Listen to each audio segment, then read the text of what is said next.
오늘은 주님의 오심을 대망하는 대림절 셋째 주일이고요. 동시에 오늘은 두 가지 절기로서 지키는 두 가지 의미가 더 있습니다. 말씀의 중요성을 강조하는 성서주일이기도 하고요. 생명을 살리는 인권주일이기도 합니다. 우리 생명을 살리는 것이 하나님이 우리 인간에게 주신 권리이거든요.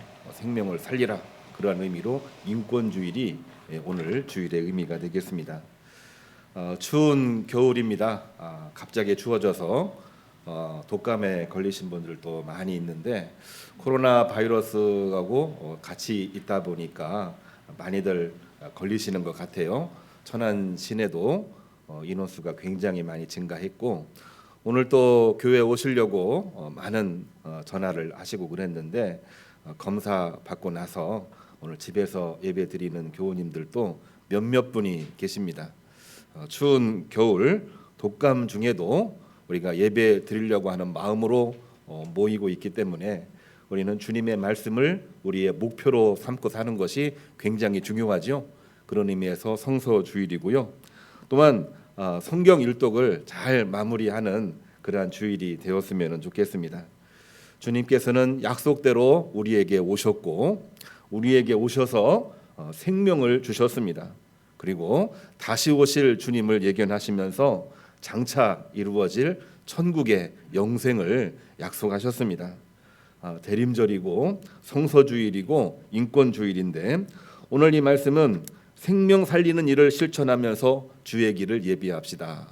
찬양하면서 생명 살리는 일에 앞장서면서 주의 길을 예비합시다. 이러한 내용이 오늘 제가 이야기하려고 하는 내용입니다. 특별히 오늘 우리 함께 읽은 요한복음 1장은 주의 길을 예비한 세례 요한의 이야기로 시작이 되고 있습니다. 세례 요한에 관한 이야기는 마태복음에도 있고 누가복음에도 있는데 요한복음도 이 내용을 아주 상세하게 기록을 하고 있어요. 이름이 사도 요한인데 저자는 사도 요한이지만 사도 요한이 기록한 요한복음 내에 세례 요한 또 다른 요한의 이야기를 기록하고 있기 때문에 아마 그 요한에 관한 기록이 더 섬세하고 더 구체적이고 더 아주 강렬한 메시지가 그 안에 들어있지 않을까, 그런 마음을 가지고 오늘 말씀을 보시면 좋겠습니다. 1장 19절 말씀 오늘 우리 박종수 권사님 읽어주셨는데요. 유대인들이 이 세례 요한이 누구인지를 알기 위해서 제사장과 레위인들을 보내서 그 정체를 확인하려고 합니다. 도대체 너는 누구냐, 이런 내용이죠. 도대체 너는 누구냐, 누군데 이 땅에 와서 광야에서 그리고 요단강가에서 세례를 주면서 회개하라고 이야기하느냐, 도대체 너는 누구냐, 이 질문을 하고 있는데 이때 이 상황을 우리는 한 가지 좀 염두에 두고 봐야 됩니다. 마태복음, 누가복음도 있지만 그 내용과 약간 다른 면이 있다라고 한다면은 당시 요한을 중심으로 모였던 기독교인들이 있습니다. 이들을 우리는 요한 공동체라고 이야기를 합니다. 요한 공동체를 중심으로 요한복음이 기록되어졌고 읽혀졌기 때문에 요한 공동체의 요한복음이라고 이야기를 합니다. 이 당시 이 요한 공동체와 유대교의 유대인들과는 관계가 아주 안 좋았습니다. 아주 안 좋았던 이유 중에 하나가 뭐였냐면은 예루살렘 성전에서 예배를 드리느냐 못 드리느냐 그 문제도 있었고요. 예배를 드리느냐 못 드리느냐 그 문제 앞에는 세례를 할 것이냐 안 할 것이냐 이 문제가 아주 긴밀하게 연결되어져 있었거든요. 요한복음의 저작 연대가 언제냐면은 AD 90년에서 110년이라고 이야기를 합니다. 보통 우리가 마태복음, 누가복음은 AD 66년 그리고 70년 이 사이를 이야기하고 있지만 요한복음은 그보다 한 40-50년 뒤에 쓰여진 성경이다 보니까 약간 내용적으로 다를 수밖에 없는 내용이 있어요. 같은 내용이 있지만 이 세례 요한을 기록하고 있는 내용 그리고 예수님에 관한 기록도 약간씩 다른 면이 있는데 이 요한 공동체와 유대교의 관계가 아주 안 좋았기 때문에 이 유대인들에 관한 기록을 쓸 때에는 굉장히 그 요한에 대해서 특별히 또 세례 요한에 대해서 좋지 않는 감정으로 글을 쓴 것이 이 요한복음의 내용입니다. 우리가 말씀을 경전으로 읽기도 하지만 그 이야기를 조금 더 세밀히 들여다보면은 요한 공동체와 유대교가 사이가 굉장히 안 좋았다는 것을 발견해 볼 수 있는 내용이거든요. 그랬기 때문에 이 유대인들이 보낸 제사장과 레위인들 다 그들은 유대인들이나 마찬가지죠. 그들이 세례 요한에게 따지듯이 물어봅니다. Who are you? 응? 도대체 너는 누구냐? 뭐 이런 질문을 하고 있는데 그때에 세례 요한이 말합니다. 나는 그리스도가 아니다. 나는 당신들이 생각하고 당신들이 머릿속에 염두에 두고 있는 메시아가 아니다. 이렇게 답변을 합니다. 우리가 이 말씀을 보게 되면은 이 답변에서 이 구약에서 예언된 메시아가 아니라는 뜻이죠. 당신들이 생각하고 있는 메시아도 아니고 구약 성경에서 이야기하고 있는 메시아가 나는 아니다. 세례 요한이 나는 메시아가 아니다. 그렇게 표현을 하고 있는 것입니다. 그렇지만 당시의 그 정황을 한 번만 더 살펴보게 되면은 세례 요한을 당시에 많은 사람들, 특별히 유대인, 바리새인, 사두개인들은 세례 요한을 메시아로 인정을 하고 그의 정체를 물어봤다는, 그러니까 메시아라고 하는 것을 암시하고 있는 상황을 염두에 둔 것이죠. 이해가 되시나요? 그런 상황입니다. 그랬는데 이 대답 속에서 이 세례 요한은 나는 절대로 그리스도가 아니다. 물론 뒤에 나오겠습니다. 나는 그리스도가 아니라 네 뒤에 오시는 분이 따로 계시다. 이 말씀을 하고 있는 것이죠. 자, 아니라고 이야기하니까 그들은 또다시 질문을 합니다. 그러면은 너는 혹시 엘리야냐? 이렇게 질문을 해요. 우리가 성경을 보면은 엘리야냐? 선지자 중에 한 명이냐? 이런 질문을 마태복음에도 기록하고 있고 또한 이 요한복음에도 기록을 하고 있는데 엘리야라고 물어보는 이유가 있습니다. 말라기 4장 5절을 보게 되면은 말라기 선지자가 내가 내 아들을 메시아를 보내기 전에 엘리야를 먼저 보내겠다 그런 메시지가 있기 때문에 유대인들은 메시아가 오기 전에 혹시 엘리야가 온 것이 아니냐 그렇게 질문을 한 거거든요. 나는 아니다 또 이야기를 합니다. 엘리야도 아니다. 근데 이번에는 또 다른 질문을 합니다. 그러면 너는 선지자냐 이렇게 물어보는 거예요.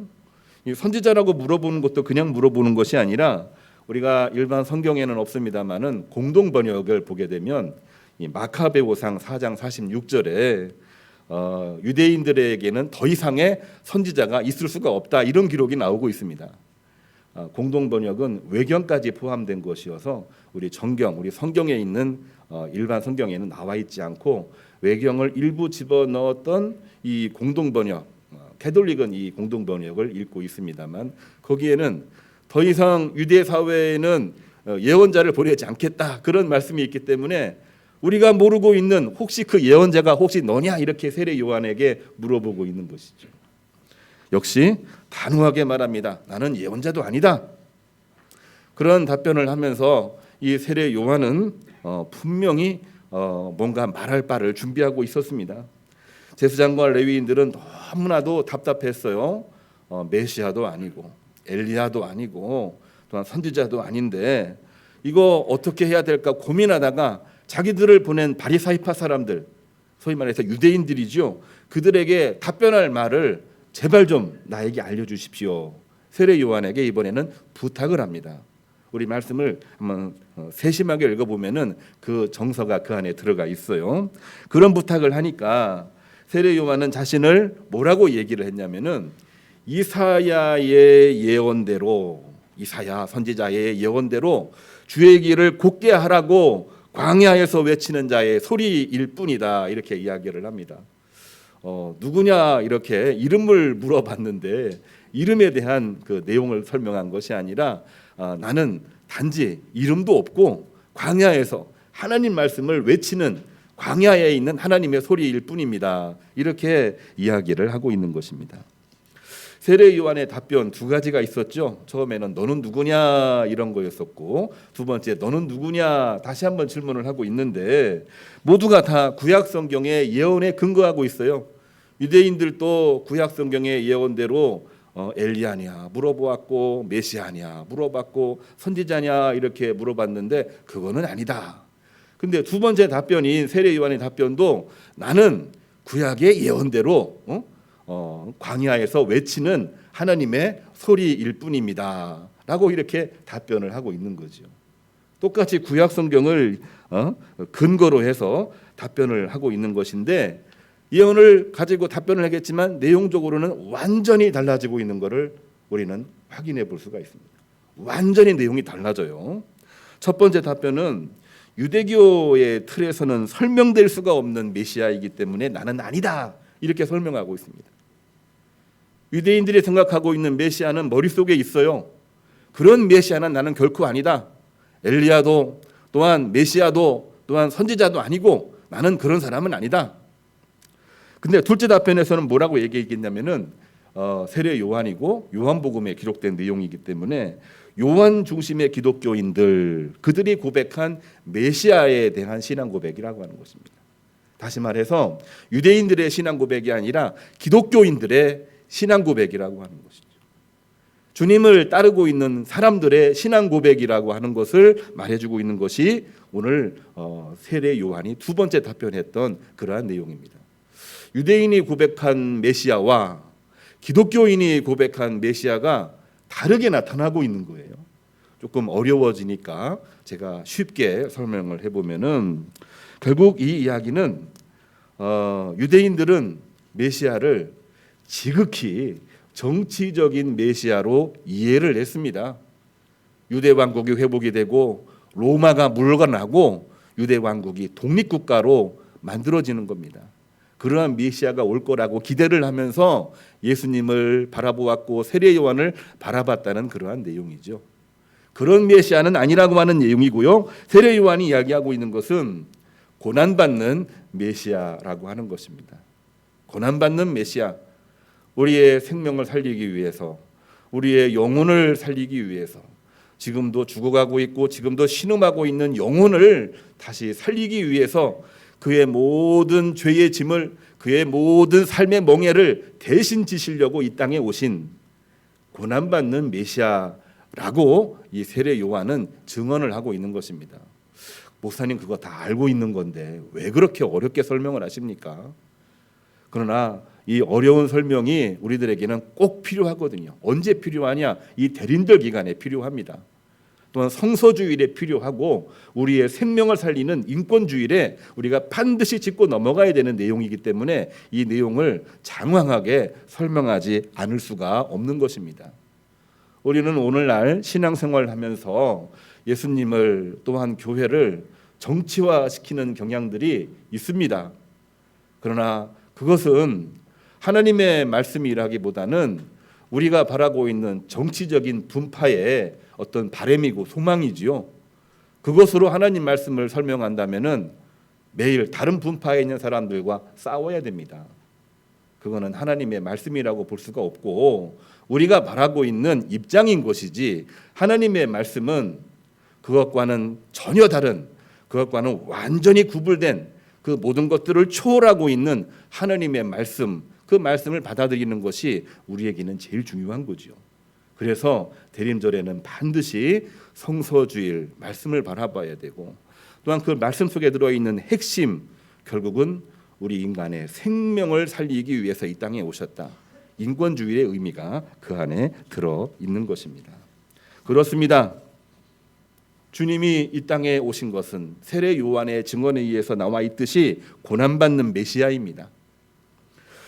이사야 62장 10절로 12절을 보면은 포로 귀환을 한 다음에 이스라엘 백성들이 생활이 온전하게 좋았을까요? 좋을 수가 없지요. 우리나라도 1945년 일제 강점기로부터 해방된 다음에 6.25가 벌어지기 이 5년 동안 얼마나 많은 어려움이 있었습니까? 좌우 분열, 그리고 보이지 않는 수많은 사건들, 일을 하려고 해도 일이 되지를 않습니다. 결국 6.25 비극이 벌어지기까지, 그 이후에도 얼마나 많은 혼란을 겪습니까? 포로에서 70년 동안 생활하다가 돌아왔는데 이스라엘 민족 얼마나 힘들고 어려운 그러한 상황이겠습니까? 그러한 중에 선포된 말씀이 오늘 이사야 62장 10절로부터 12절에 나와 있는 말씀이에요. 포로에서 돌아온 사람들에게 하고 있는 그러한 말씀입니다. 결국은 뭡니까? 주님께서 함께 하실 것이니까 결코 흔들리지 말고 하나님을 바라보며 내 서 있는 그 자리에서 성전의 길로 나가고 그 안에서 죄짓지 말고 그 안에서 만민의 기치를 외치라. 이러한 말씀을 주시고 있는 것이 이사야 선지자의 말씀이 되는 것입니다. 히브리서 기자도 마찬가지입니다. 오늘 세 번째로 읽은 말씀 히브리서 12장 1절 이하에 나와 있는 말씀인데요. 사도 야고보가 모든 크리스찬들에게 권면하고 있는 내용이죠. 이때에도 역시 크리스찬들이 요한 공동체와 더불어 많은 어려움을 당했습니다. 경제적으로도 어려웠고요. 핍박이 있었기 때문에 늘 고민하고 숨어 지내서 예배드리고 있는 그러한 때였습니다. 히브리 기자는 이렇게 설명하고 있습니다. 모든 얽매인 무거운 죄를 벗어 던지고 인내로서 오늘 삶을 경주하며 믿음의 주님이신 그리고 온전케 하시는 예수님을 바라보고 살아가십시오. 그것이 바로 주님의 길을 예비하는 길입니다. 라고 이렇게 설명을 하고 있는 것입니다. 이것은 요한복음 1장 14절의 말씀과도 긴밀하게 연결되어 있습니다. 우리가 요한복음 1장부터 맨 끝장까지 다 읽게 되면 좀 많은 내용이 들어있어서 머릿속에 안 들어옵니다만 요한복음의 말씀을 단 한 가지의 말씀으로 요약을 해본다면 1장 14절입니다. 말씀이 육신이 되어 우리 가운데 거하심에 우리가 그의 영광을 보니 은혜와 진리가 충만하더라. 아멘. 말씀이 육신이 된 거예요. 말씀은 가장 높은 곳에 있는 하나님이십니다. 하나님 자체가 바로 하나님의 말씀이시기도 한 겁니다. 하나님의 이름을 부를 수가 없어서 하나님이라고 이야기를 했고 그분의 이름을 쓸 수가 없어서 말씀이라고 표현한 것이지 말씀은 바로 하나님이셔요. 가장 높은 곳에 계신 것입니다. 육신이 되어 이 땅에 오셨다고 하는 이야기는 우리 인간의 삶 중에서 가장 바닥에 있는 삶을 우리는 육신이라고 하는 것입니다. 말씀이 육신이 되었다고 하는 그 이야기는 가장 존귀하신 분이 가장 낮은 곳에 임하셨다라고 하는 얘기죠. 존귀하신 분이 낮은 곳으로 임하셨다는 그 이야기는 정치적인 메시아가 아닙니다. 그 메시아는 고난받는 메시아입니다. 무엇을 위해서? 우리의 영혼을 살리고 우리의 생명을 살리고 우리를 이 땅에서 하나님 백성으로 다시 온전하게 만들고 천국 영생의 은총을 주실 그러한 의미를 담고 있는 것이 바로 요한복음 1장 14절에 나와 있는 말씀이거든요. 그렇기 때문에 우리는 그야말로 주님께서 우리를 위해서 고난당하시고 죽기까지 복종하신 그 말씀을 기억을 하면서 그분의 길을 주님의 길인데 주님의 그 길을 예비하고 나가는 것이 오늘 말씀의 핵심이 되는 것입니다. 자, 이 말씀을 우리 믿는 크리스찬들은 동서고금을 막론하고 모든 크리스찬들은 아멘하고 받아들입니다. 이 말씀을 받아들이지 못하는 사람들이 없는 것이 아닙니다. 제사장들과 레위인들과 이 두 사람을 보낸 모든 바리새인 유대인들은 이 말씀을 이해하지를 못해요. 이해하지를 못해서 그래서 다시 한번 이 세례 요한에게 질문을 합니다. 그대는 메시아도 아니고 엘리야도 아니고 선지자도 아닌데 무슨 권위를 가지고 세례를 베푸느냐 이런 얘기입니다. 무슨 권위로 세례를 베푸느냐? 성전 사용 문제, 세례 문제 가지고 요한 공동체와 유대인들 간의 이 관계가 아주 안 좋아졌거든요. 우리가 믿음 생활하는데 물론 우리가 세례 다 받고 교회 일원이 되고 하는 것이 굉장히 중요합니다. 그러나 그 당시에는 체계가 이루어지지 않았던 상황이기 때문에 그것도 중요하지만 더 중요한 것은 내가 마음으로 믿고 입으로 시인하는 겁니다. 다시 말해서 믿음이 더 중요한 것이지 세례 이 형식적인 절차를 거치는 그 문제가 전부 다는 아닙니다. 이런 문제 가지고 논쟁을 냈던 그러한 시기거든요. 그렇기 때문에 유대교는 형식을 강조했고 요한 공동체는 내용을 강조했던 그런 상황이어서 극한 대립으로 결국에는 결별을 하게 된 것이어서 이 문제가 이 내용 속에 들어가 있는 것입니다. 그래서 세례 요한은 이렇게 이야기를 합니다. 나는 물로 세례를 주지만은 너희 가운데 너희가 알지 못하는 한 사람이 있으니 내 뒤에 오시는 그이라 나는 그의 신발끈을 풀기도 감당하지 못하겠노라. 나는 이 시간 세례를 베풀면서 회개시키고 주의 길을 예비하고 있지만 진짜 세례는 주님께서 오셔서 우리를 성령으로 세례를 베풀게 될 것이다. 마가복음 1장 8절은요. 주님께서 오시는 것, 그분은 성령으로 세례를 베풀 것이라 이렇게 설명을 하고 있습니다. 그러니까 형식적인 교회 절차도 물론 중요하지만 그 당시는 교회라기보다는 유대교회 성전에서 했던 할례와 비슷한 그러한 세례여서 아마 논란이 좀 많았던 것 같아요. 오늘날도 우리가 세례를 이야기할 때에 형식보다는 본인의 이름으로 공부하고 본인의 이름으로 고백하고 본인의 이름으로 시인할 때까지 우리가 정말 아주 꼼꼼하게 질문을 하고 답변을 받습니다. 그 내용이 더 중요한 것이거든요. 그러다 보니까 이 유대인들은 형식 가지고 막 세례 요한을 공격을 하는 거예요. 세례 요한은 나는 물로 세례를 베풀지만 진짜 세례는 주님께서 성령으로 세례를 베푸는 것이라 이렇게 이야기를 하고 있는 것입니다. 결국은 세례 요한은 나는 물로 세례를 베푸는 하나의 사람일 뿐입니다. 나는 지극히 낮추며 주님의 길을 예비하는 사람일 뿐입니다. 이렇게 고백을 하면서 주님을 예비했다는 내용이죠. 우리가 대림절을 또한 성서주의를 인권주의를 지나면서 어떤 마음으로 오늘 예배를 드리고 이 한 주간을 살아갈까? 우리를 낮추고 주님을 또한 주님의 길을 예비하면서 살아가는 것이 우리들에게는 너무나도 중요합니다. 이것을 아는 자, 이것을 행하는 자 과연 어떤 사람입니까? 주님께서는 누가복음 7장 28절에 세례 요한에 대해서 한마디 하셨어요. 누가복음 7장 28절입니다. 여자가 낳은 모든 자 중에서 세례 요한보다 더 큰 자가 없도다. 세례 요한이 최고로 높은 사람이다. 심지어는 천국에서도 마찬가지이다. 자기를 낮추고 주의 길을 예비하는 자가 이 땅에서 가장 큰 자요 저 천국에서도 가장 큰 자니라 말씀을 해주시고 있는 내용이 나와 있는 것입니다. 우리는 이 성탄주일 또한 대림주일 말씀주일 또한 우리 인권주일에 하나님에 대한 믿음을 다시 한번 돌아보면서 가졌으면 좋겠습니다.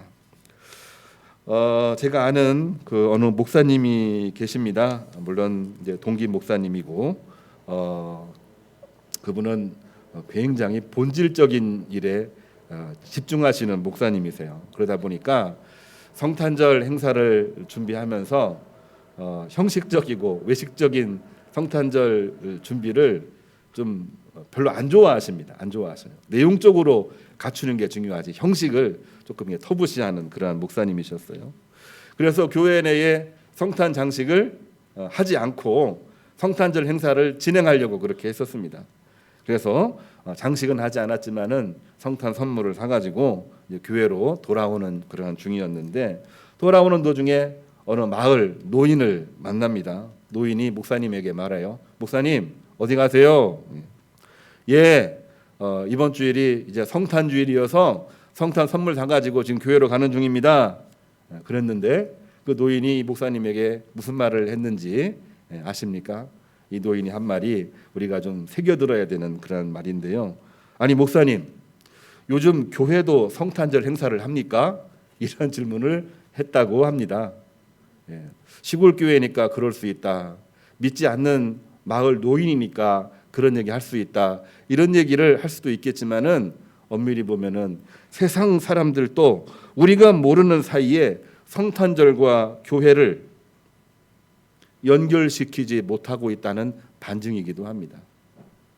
성탄절은 주님께서 이 땅에 오신 가장 인간으로서는 최고의 축제입니다. 뿐만이 아니라 그 일들을 통해서 온 누리에 억눌려 있는 사람, 핍박받는 사람, 그리고 실족해 있는 사람, 그리고 수많은 일들로 인해서 절망과 탄식 속에 있는 사람들에게 그럼에도 불구하고 하나님은 우리에게 임하셨습니다. 여러분 절대로 낭망하지 마십시오. 하나님은 여러분과 함께 할 것입니다. 하나님은 여러분들을 일으켜 세우실 것입니다. 저 높이 계신 분이 가장 낮고 천한 우리에게 오셨습니다. 여러분 소망 가지십시오. 이게 바로 교회가 해야 될 일이고 성도가 해야 될 일이 아니겠습니까? 그런데 이 성탄절을 제대로 하지를 못해서 세상에 이 추리 장식으로만 있는 성탄절, 사회적 행사로만 끝내버리고 우리가 성탄절을 보내고 있는 이 현실을 반영하고 있는 것이 이 시골 마을 노인의 답변을 통해서 반증되고 있는 그러한 내용인 것입니다. 성탄은 교회의 축제가 되어야 됩니다. 세상의 축제로 가는 것이 뭐 나쁘다는 얘기는 아닙니다. 그러나 교회가 하나님의 귀한 은혜를 입고 그 은혜를 가지고 살아가는 최고의 축제가 되지 아니하면은, 세상에만 축제가 돼버리면은 의미는 사라지고 마는 것입니다. 성탄은 교회의 축제가 되어야 되기도 하고 세상에서 빛된 역할도 감당해야 되는 것입니다. 우리가 말씀으로 한번 읽었던 것처럼 이것도 행해야 되고 저것도 포기하지 말아야 되는 것이 우리의 성탄의 의미가 되는 것입니다. 주님의 일은 어떤 영웅적인 사역이나 특별한 능력이나 높은 지위에 있는 사람들을 통해서만 오는 것이 아닙니다. 우리는 자꾸 그런 거를 생각을 해요. 그러다 보니까 나는 안 돼 하면서 포기할 때가 많고, 그 큰 일을 하다가 너무 크게 생각하고 하다가 시험 들기도 하고 그렇습니다. 주님의 일이 과연 그런 걸까요? 그러려면은 사실은 헤롯 왕에게 와야 되고 바리새인, 유대인, 제사장, 사두개인들에게 와야 됩니다. 예수님은 거기로 오지 않으셨어요. 누구에게 오셨느냐? 목동들에게 오셨고, 이 땅에 오셨어도 수많은 낮고 천한 소외된 사람들에게 오셨고, 심지어는 유대인들이 피해가고 있는 사마리아 쪽으로 들어가서도 거기에서 복음을 증거하신 분이 바로 예수님이십니다. 주님의 사역을 영웅적인 사역으로 생각하면은 절대로 우리는 성탄절의 의미를 새길 수가 없습니다. 특별한 능력이나 높은 지위에 있고 그럴 만한 능력이 있으니까 나는 성탄절을 한다, 그런 마음으로는 이 성탄절의 의미를 제대로 할 수가 없는 것이지요. 그런 것을 통해서 오는 것이 아니라 아주 작은 이들, 내가 생각하기에도 별 볼 일 없는 나라고 생각하고 있는 나 같은 사람을 통해서 매일매일의 삶 속에서 자신의 삶을 하나님 앞에서 바르게 세우려고 몸부림치는 그 믿음의 고백을 통해서, 거기서부터 나오는 기도를 통해서 이 성탄절의 의미가 살아나게 되는 줄로 믿으시기를 주님의 이름으로 축복합니다. 이번 성탄 축제 매년 드리는 전야제 행사로 생각하면 안 돼요. 우리가 주님을 찬미하면서 우리 자신의 믿음을 고백을 하고 우리의 믿음으로 주님을 온전하게 받아들이고 그 의미를 가지고 우리가 결단하고 찬송 부르면 최고의 성탄절이 되는 줄로 믿습니다. 그러나 성탄절을 우리가 가지고 가는 게 너무나 중요합니다. 오늘 말씀의 핵심이 과연 뭡니까? 메시아는 세상 죄를 지고 가는 하나님의 어린 양이라고 세례 요한이 이야기를 했습니다. 낮고 찬한 이 땅에 오셔서 우리를 살리시기 위해 오신 하나님의 아들, 그분은 하나님의 어린 양입니다. 이렇게 표현한 것이 핵심적이라는 얘기고요. 그 얘기는 다른 말이 아니라 우리 삶의 진정한 주인공은 하나님의 어린 양 예수 그리스도 메시아라고 하는 것입니다. 이거를 우리가 분명하게 기억을 하고 세례 요한 자신을 주의 길을 곧게 하는 광야의 소리라 소개한 것입니다. 내가 아무것도 아니지만 별 볼 일 없지만 나 같은 사람을 통해서 하나님이 영광 받으시고 하나님이 이 땅에서 역사하신다. 하나님 우리를 일으켜 세우셔서 넓게 하시고 더 높게 하시고 더 많게 하셔서 풍성하게 하셔서 주의 일을 이끄신다. 이러한 일이 이 성탄절에 이루어지기를 간절히 소망합니다. 그래서 이사야가 이렇게 이야기합니다. 62장 10절 오늘 읽은 말씀인데요. 여러분, 성문으로 나가십시오. 성문으로 나가라는 얘기가 뭡니까? 결국은 교회와 교회 밖으로 넘나들라는 그러한 얘기입니다. 돌을 제거하십시오. 그 얘기가 뭡니까?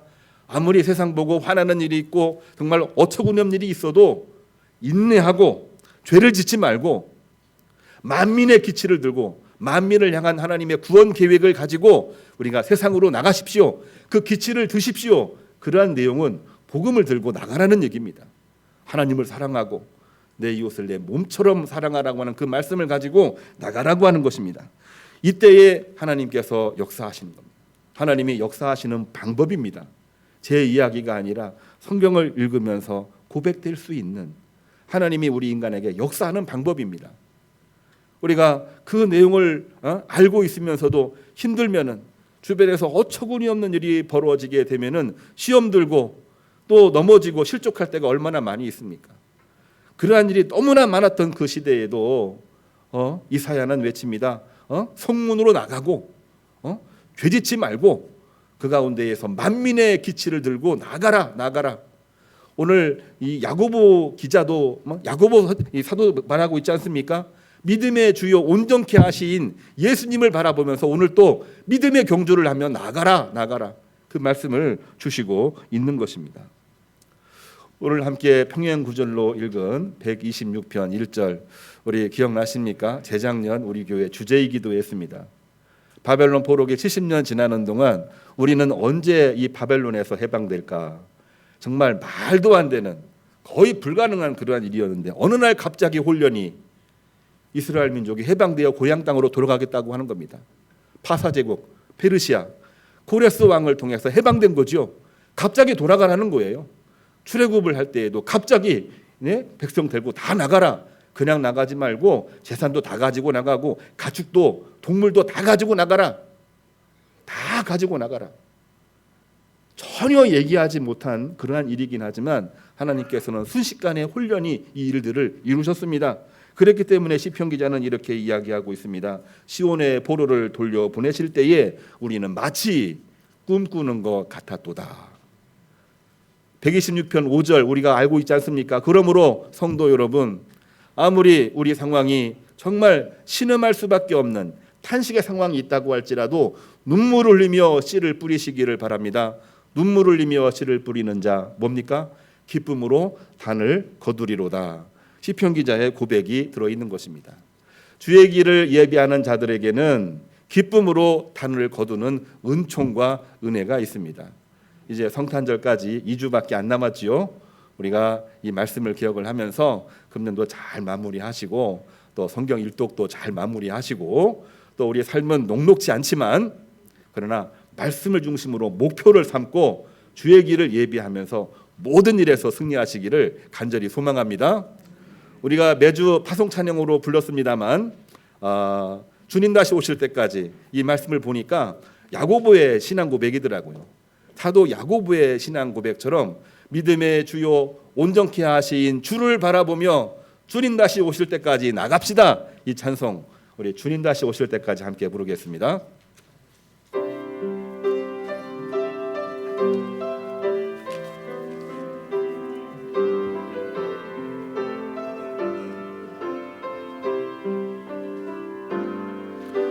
주님 다시 오실 때까지 나는 이 길을 가리라. 좁은 문 좁은 길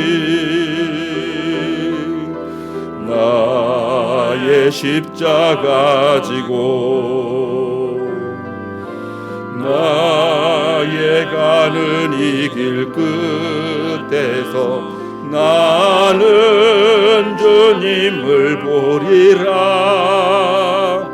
영광의 내 주님 나를 맞아 주시리. 주님 다시 오실 때까지 나는 일어나 달려가리라. 주의 영광 온 땅 덮을 때 나는 일어나 노래하리. 내 사모하는 주님 온 세상 보조시라. 내 사모하는 주님